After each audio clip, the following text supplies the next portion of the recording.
Hello friend, welcome to our channel movie freak. Movie की starting में हमें sphere of destiny नाम के वेपन के बारे में बताया जाता है और ये जिसके भी पास होगा वो पूरी दुनिया पे कंट्रोल कर सकता है। लेकिन ये वेपन सेकंड वर्ल्ड वॉर के बाद से ही गायब है। इसके बाद हम एक तबाह हो चुके चर्च को देखते हैं, जहाँ दो आदमी चर्च के कीमती सामानों को ढूंढ रहे होते हैं। तभी उसके पैर के नीचे एक लकड़ी का फट्टा आता है जिसमें छेद हो जाता है और उस छेद के अंदर वो हाथ डालकर देखता है तो उसमें उसे एक नाजी फ्लैग दिखाई देता है, जिसे बाहर निकालने के बाद उस आदमी को स्पेयर ऑफ डेस्टिनी का हथियार दिखता है। जिसके बाद उसे अजीब अजीब आवाजें सुनाई देने लगती है और वहां से खड़ा होकर वो कहीं जाने लगता है। रोड के पास पहुंचते ही उसकी एक टक्कर गाड़ी से हो जाती है, लेकिन इस एक्सीडेंट में उसे कुछ भी नहीं होता, बल्कि दूसरी तरफ कार के परखच्चे उड़ जाते हैं। तभी हम उस आदमी के हाथ में एक निशान देखते हैं, जिसके बाद वो आदमी वहां से भाग जाता है। इसके बाद हम एक लॉस एंजलिस का सीन देखते हैं, जहाँ एक लड़की के अंदर एक डीमन घुस चुका है और यहीं हम जॉन कॉन्स्टेंटाइन को देखते हैं, जो डीमंस वगैरह को भगाने में एक्सपर्ट है। दरअसल फादर हैंसी जो इस डीमन को कंट्रोल नहीं कर पा रहे थे, तभी उन्हीं के कहने पर यहाँ पर जॉन को बुलाया जाता है, जहाँ पर जॉन उस कमरे में आके कुछ सिंबल्स को निकालता है और उस सिंबल को उस डीमन के सर पे लगा देता है। जिसके बाद वो लड़की बेहोश हो जाती है। देखने से ऐसा लगता है कि वो लड़की मर चुकी है और वही चेक करने के लिए जॉन उसके मुंह के पास जाता है। तभी डीमन उसकी गर्दन से निकलकर अचानक जॉन पर हमला कर देता है, जिसे देखकर जॉन की जान हलक में आ जाती है। इसके बाद जॉन वहाँ के लोगों से एक बड़ा सा मिरर लाने के लिए बोलता है। इसके बाद जॉन डीमन के ऊपर लोगों को पकड़कर खड़े रहने के लिए बोलता है और उसे खिड़की पर रस्सी से बांध देता है, जिससे रस्सी खींचकर मिरर को बाहर की तरफ फेंक दे और वो टूट जाए। जिसके बाद जॉन लड़की के ऊपर चढ़ के फिर से मंत्र पढ़ने लगता है और एकदम से मंत्र पढ़ना बंद कर देता है और जैसे ही डीमन जॉन की तरफ देखता है तो वो निकल के सीधा शीशे में कैद हो जाता है। जिसके बाद जॉन हैंसी से रस्सी खींचने के लिए बोलता है, लेकिन मिरर खिड़की में फंस जाता है। जिसके बाद जॉन हैंसी की जगह लेता है और मिरर को पूरी ताकत से खींचता है। जिसके बाद मिरर के साथ साथ डीमन भी बाहर गिर जाता है और शीशे के साथ चकनाचूर हो जाता है। और इसके बाद डीमन के जाते ही वो लड़की ठीक हो जाती है। जॉन अभी डीमन को देखकर काफी हैरान था, क्योंकि ये और डीमंस की तरह नहीं था, और हैंसी को उस पर नजर रखने के लिए बोलता है। इसके बाद हम पुलिस ऑफिसर एंजेला को देखते हैं, जो चर्च आई होती है। उसने किसी का मर्डर कर दिया होता है, जिसके लिए वो चर्च पादरी से मिलने आती है। उसी दूसरी तरफ हम एंजेला की जुड़वा बहन इजाबेल को देखते हैं, जिसे हॉस्पिटल में एक आवाज सुनाई देती है और वो उसका पीछा करने लगती है और उस आवाज का पीछा करते हुए वो छत पे पहुंच जाती है। छत के एज पर जाकर हम देखते हैं कि उसके हाथ में भी एक सिंबल बना हुआ है। ये वही सिंबल होता है जो उस चर्च के पास उसी आदमी के हाथ में बना होता है, जिसके पास स्पेयर ऑफ डेस्टिनी का हथियार होता है। जिसके बाद इजाबेल छत से कूद जाती है और कांच तोड़कर एक स्विमिंग पूल में गिरती है, जिससे उसकी वहीं पे मौत हो जाती है। अभी जॉन को पता चलता है कि उसे लंग का कैंसर हो गया है और वो उसी हॉस्पिटल में चेकअप कराने के लिए जाता है, जहाँ पर डॉक्टर के मना करने के बाद भी वो स्मोकिंग करता है, जिसका मतलब होता है कि तशरीफ फटे तो फटे लेकिन नवा भी न घटे। इसके बाद एंजेला उसी हॉस्पिटल में आती है, जहाँ पर वो अपनी बहन की डेथ बॉडी देखती है, जहाँ पर सबूत के आधार पर ऑफिसर्स उसे बताते हैं कि ये आत्महत्या है, जहाँ पर एंजेला इस बात को मानने से इनकार कर देती है। दूसरी तरफ हम उस आदमी को देखते हैं जिसके पास स्पेयर ऑफ डेस्टिनी होती है, जिसका नाम स्कैवेंजर होता है। अभी वो मैक्सिको के बॉर्डर को क्रॉस करके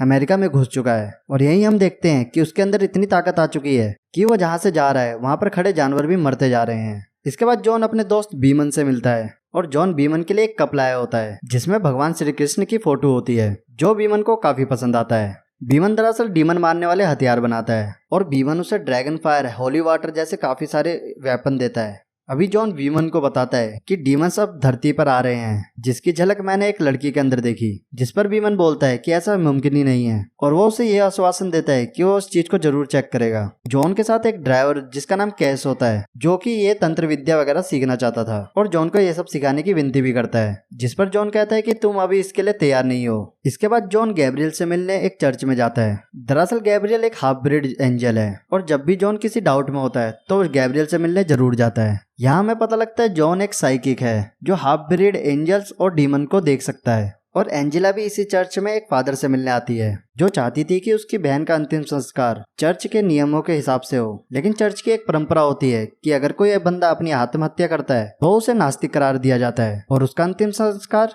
चर्च के रीति रिवाजों से नहीं होता। और दूसरी तरफ हमें जॉन के बारे में पता लगता है कि जॉन जब छोटा था तब उसने अपनी शक्तियों से परेशान होकर उसने खुद की आत्महत्या कर ली थी, लेकिन उसे समय रहते बचा लिया गया था। और उसी बीच उसने कुछ पल के लिए आफ्टर लाइफ को एक्सपीरियंस किया था, जिसमें उसने खुद को नर्क में देखा था और तब से ही जॉन को लगने लगा कि अगर वो मरा तो वो नर्क जाएगा। इसीलिए उसने अपनी शक्तियों की मदद से लोगों के अंदर घुस रहे डीमंस को वापस नर्क भेजना शुरू कर दिया, ताकि वो स्वर्ग जाने का रास्ता बना सके।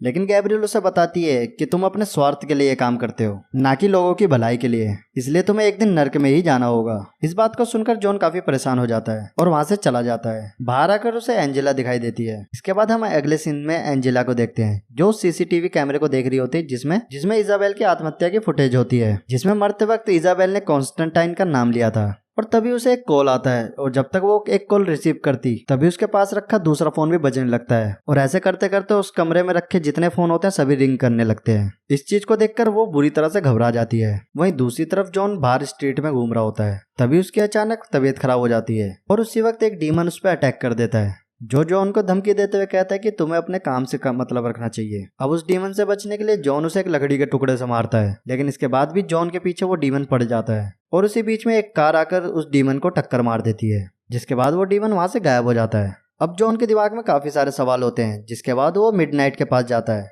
जो पहले एक विच डॉक्टर हुआ करता था, लेकिन अब वो हाफ एंजल और हाफ डीमन के बीच में संतुलन बनाए रखने का काम करता है, जिसके लिए उसने एक नाइट क्लब भी खोल रखा है जहाँ पर दोनों हाफ ब्रीड अपने असली रूप में रह सकते हैं।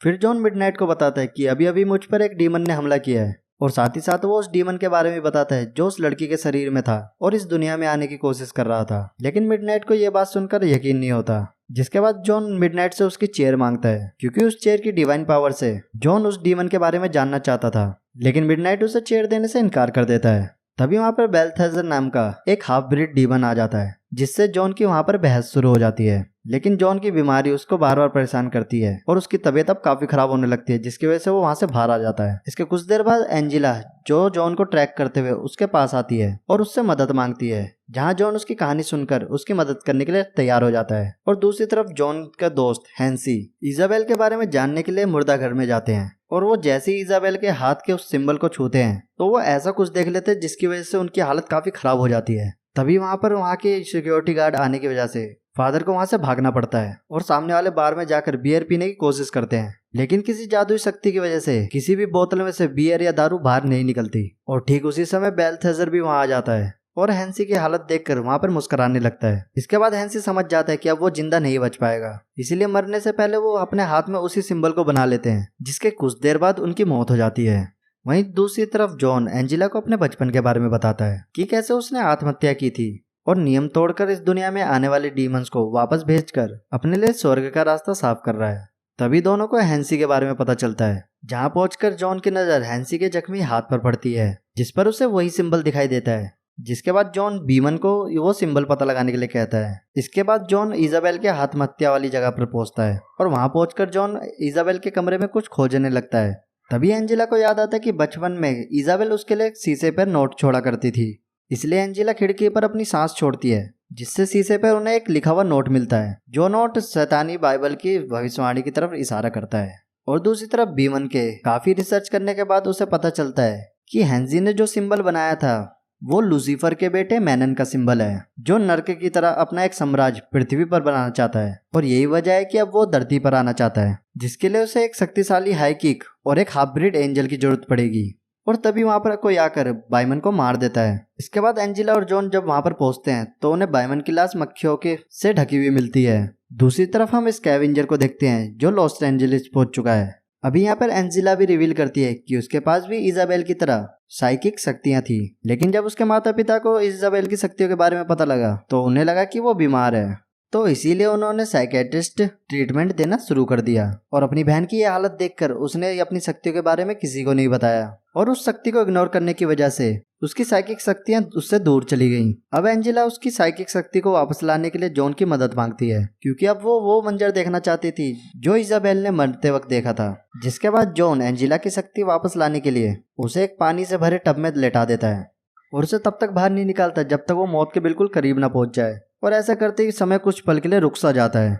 जिसके बाद एंजेला बार टब को तोड़कर बाहर आ जाती है, जिसकी मदद से एंजेला की साइकिक शक्तियां भी वापस आ जाती है। अब वो उस शक्तियों की मदद से बीमन को मारने वाले का पता लगा लेती है, जिससे उन्हें पता लगता है कि बीमन को किसी और ने नहीं बेल्थेजर ने ही मारा है। जिसके बाद जॉन अपने हथियारों को लेकर बेल्थेजर के पास पहुंचता है और तुरंत वो होली वाटर बेल्थेजर के ऊपर डाल देता है, जिसकी वजह से उसका शरीर जलने लगता है। लेकिन इसके बाद भी बेल्थेजर जॉन के ऊपर भारी पड़ता है। इसके बाद जॉन एक और हथियार अपने पास से निकालता है और बेल्थेजर को बहुत बुरी तरीके से मारने लगता है।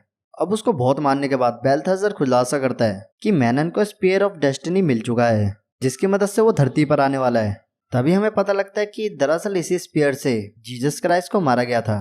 इतना जानने के बाद जॉन बेल्थेजर की जान ले लेता है और एंजेला के साथ वहां से जाने लगता है। तभी हम दूसरी तरफ किसी एंटिटी को एंजेला के पास आते हुए देखते हैं, जो उसे पकड़कर अपने साथ वहां से ले जाने लगती है। वहां पर जॉन उसे बचाने की काफी कोशिश करता है, लेकिन वो एंटिटी एंजेला को लेकर वहां से भागने में कामयाब हो जाती है। जिसके बाद जॉन सीधा मिडनाइट के पास जाता है और उसे बीमन के बारे में बताता है, जिसे बेल्थेजर ने मार दिया था।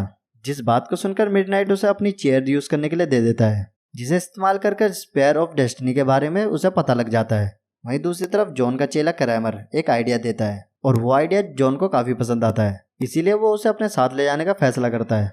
अभी एंजेला दूसरी तरफ उसी स्विमिंग पूल में होती है जिसमें इजाबेल ने आत्महत्या की थी, और तभी वहां पे स्कैवेंजर आ जाता है और तभी एंजेला उस पर शूट करती है, लेकिन स्कैवेंजर को कुछ भी नहीं होता और वो एंजेला को पकड़ लेता है। लेकिन तब तक जॉन और क्रैमर अब वहां पहुंच जाते हैं और क्रैमर वहां की टंकी में होली वाटर मिला देता है। इसके बाद जॉन उस कमरे में जाता है जहां पर हाफ डीमंस एंजेला को मारने के लिए आए हुए थे। उस कमरे में पहुंचते जॉन अपने लाइटर से आग जला देता है, जिसकी वजह से वहां पर फायर अलार्म बजता और वहां पर पानी गिरने लगता है।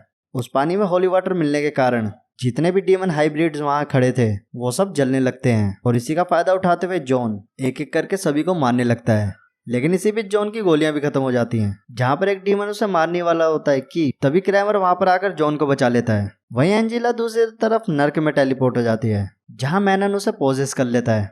जिसके बाद जॉन जब स्विमिंग पूल पे पहुंचता है तो उसे वहां पर स्कैवेंजर मरा हुआ मिलता है और एंजेला जॉन को पकड़ के पानी में डुबाने लगती है। लेकिन जॉन का साथी क्रैमर एंजेला को पकड़ लेता है और दोनों मिलकर उसे बाहर निकालते हैं, और फिर जॉन उसे पकड़ के कुछ मंत्र पढ़ने शुरू कर देता है, जिसे सुनकर एंजेला ठीक होने लगती है। लेकिन मैनन अभी उसके अंदर ही था, जो अब बाहर निकलने की कोशिश कर रहा होता है। अब जॉन उसे शांत करने की कोशिश करता है, लेकिन कैंसर की वजह से वो ऐसा नहीं कर पाता, क्योंकि अब उसे काफी तकलीफ होने लगती है। इसीलिए जॉन का साथी क्रैमर उस मंत्र को पढ़ना शुरू कर देता है और किसी तरह वो दोनों मिलकर एंजेला को ठीक कर देते हैं।